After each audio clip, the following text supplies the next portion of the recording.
இந்த ஒரு விஷயத்தை பற்றி கேள்விப்பட்டதுலேருந்தே அவ்வளோ வேதனையாக இருக்குது, வருத்தமாக இருக்குது. இதை பற்றி பேசாமலும் என்னால் இருக்க முடியலை. அந்த அளவுக்கு ஒரு ஆதங்கமாகவும் இருந்துக்கிட்டு இருக்கு. நான் எந்த ஒரு விஷயத்தை பற்றி பேச போகிறேன்னு உங்கள் எல்லாருக்குமே நல்லா தெரிஞ்சிருக்கும்.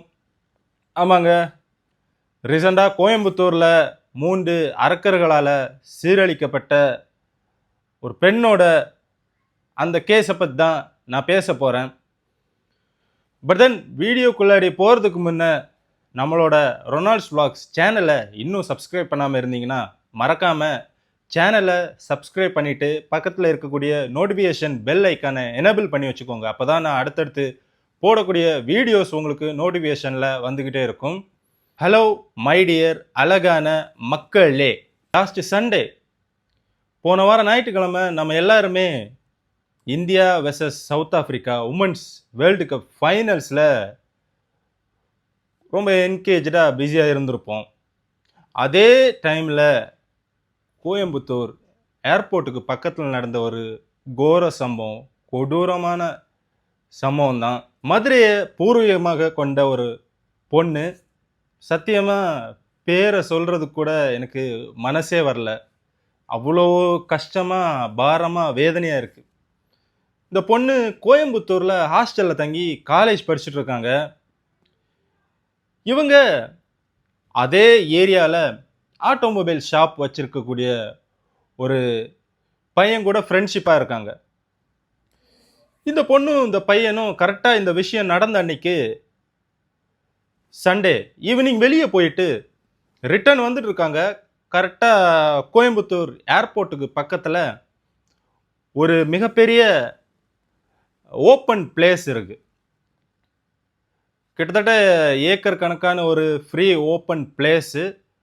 அங்கே லைட் வெளிச்சம் ரொம்பவே கம்மியான ஒரு ஏரியான்னு சொல்லலாம். கோயம்புத்தூர் ஏர்போர்ட்டுக்கு பக்கத்தில் கரெக்டாக அந்த ஏரியாவில் வந்ததுமே காரை ஸ்டாப் பண்ணிவிட்டு 2 பேரும் பேசிட்டு இருந்திருக்காங்க. அந்த சமயம் பார்த்து அங்கே வந்த குணா வயசு 21, கருப்புசாமி வயசு 30, காளீஸ்வரன் வயசு 20. இவங்க 3 பேருமே இந்த 3 கொடூரர்களும், இந்த 3 அரக்கர்களும், இன்னும் என்னென்ன வேண்டுமானாலும் சொல்லலாம், அப்பேற்பட்ட ஒரு கேவலமான பிறவைகள் தான் சொல்லணும். இந்த 3 பேரும் மது போதையில், அளவுக்கு அதிகமான மது அருந்திட்டு போதையில் இந்த காரை நோக்கி வந்துக்கிட்டு இருக்காங்க. பக்கத்தில் வரக்கூடிய டைமில் அந்த பையன் வந்து இதை கவனிச்சுட்டு காரை ஸ்டார்ட் பண்ண ட்ரை பண்ணவும் இந்த 3 பேருமே அவங்க கையில் வச்சுருந்த கற்களாலும், அருவா, கத்தி, இந்த மாதிரி ஆயுதங்களால் காரோட கண்ணாடியை உடைச்சி அந்த பையனை காரை மூவ் பண்ண விடாமாக்கி பையனை வெளியே இழுத்து இவங்க கையில் வச்சுருந்த பலம் வாய்ந்த ஆயுதங்களால் ரொம்பவே பலமாக அந்த பையனோட தலையில் தாக்குறாங்க. தாக்குன அந்த ஒரு நொடியே பையன் சுயநினைவு இல்லாமல் அங்கேயே மயக்கம் போட்டு விழுந்துடுறான். இந்த சம்பவம் கரெக்டாக ஒரு 10:30 மணிக்கு நடக்குது. அடுத்ததாக காருக்குள்ளாடி உட்காந்துட்டு இருந்த அந்த பெண்மணியை இந்த பொண்ணை 3 பேருமே ஒன்றா வெளியே இழுத்து தரன்னு அந்த ஏரியாவில் இழுத்துட்டு போகிறாங்க.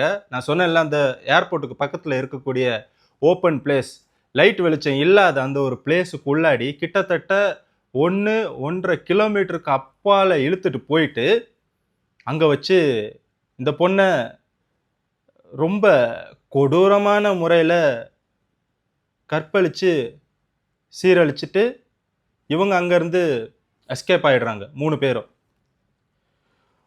ஒரு 11-11:15 அந்த டைமில் இந்த பையனுக்கு மயக்கத்திலேருந்து கொஞ்சமாக முழிப்பு வந்ததும் தன்னோட மொபைலை எடுத்து உடனே 100க்கு டயல் பண்ணி கால் பண்ணுறான். போலீஸில் எல்லா நடந்த விஷயங்களை கிளியராக சொன்னதுமே அந்த ஸ்பாட்டுக்கு எக்கச்சக்கமான போலீஸ் அதிகாரிகள், கிட்டத்தட்ட 100க்கும் அதிகமான அதிகாரிகள் அங்கே விரைந்து வராங்க ஆம்புலன்ஸோட. வந்ததுமே இந்த பையனை சீக்கிரமாக கண்டுபிடிச்சிட்டாங்க. கண்டுபிடிச்சி பையனை முதல் உதவிக்காக ஹாஸ்பிட்டல் அனுப்புகிறாங்க.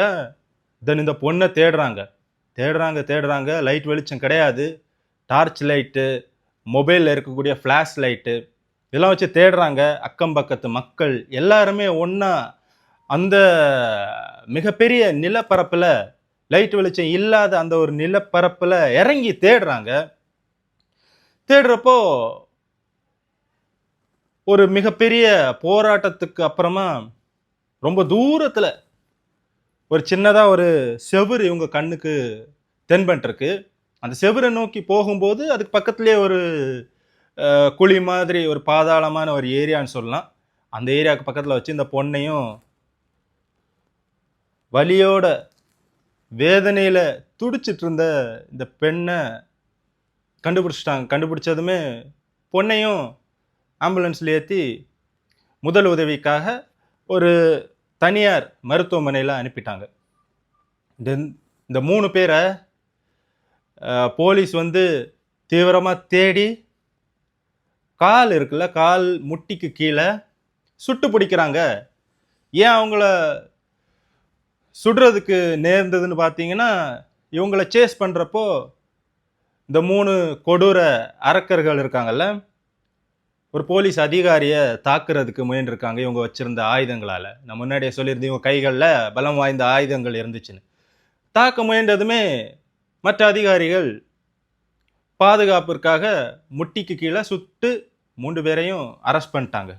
இதில் முக்கியமான விஷயம் என்னன்னா, கடந்த 2021 கொலை குற்றத்தில் இந்த 3 பேருமே ஈடுபட்டு கைதாகி பெயிலில் சுற்றி திரிஞ்சிட்டு இருக்கக்கூடிய 3 பேர் தான் இவங்க.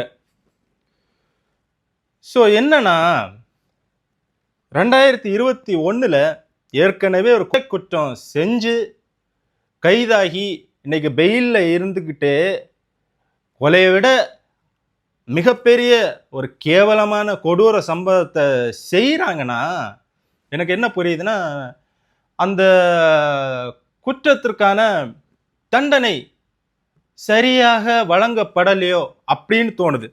இப்போ நீங்க இந்த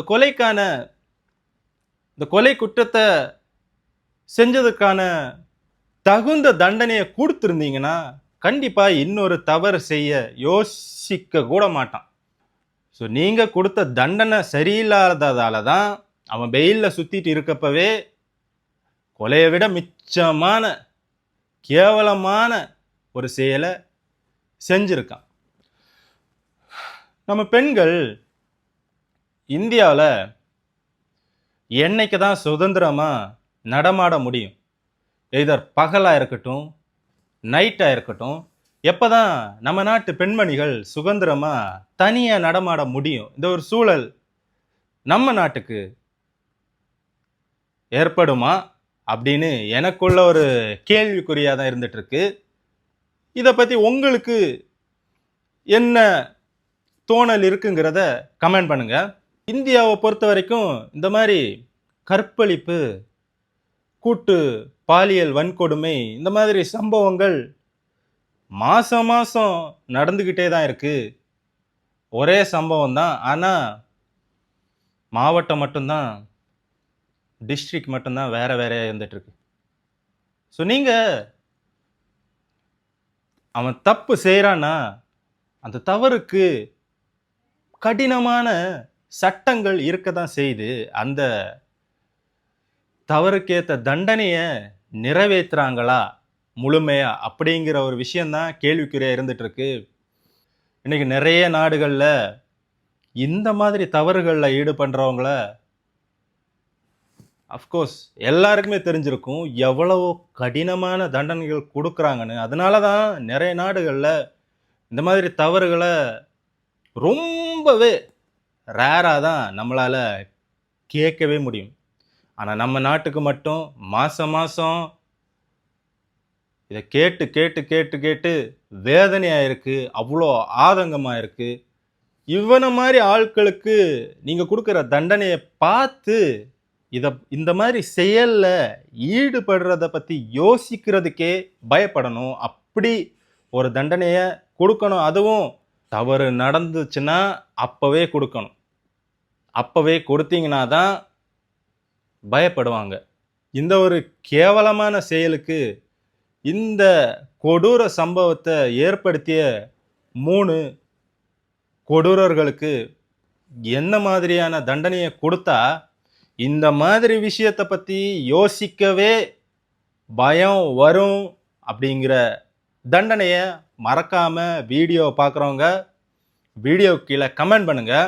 இந்த ஒரு வீடியோவை நிறைய பேருக்கு முடிஞ்ச வரைக்கும் ஷேர் பண்ணுங்க. மீண்டும் ஒரு வீடியோவில் சந்திக்கிறேன். Until then by.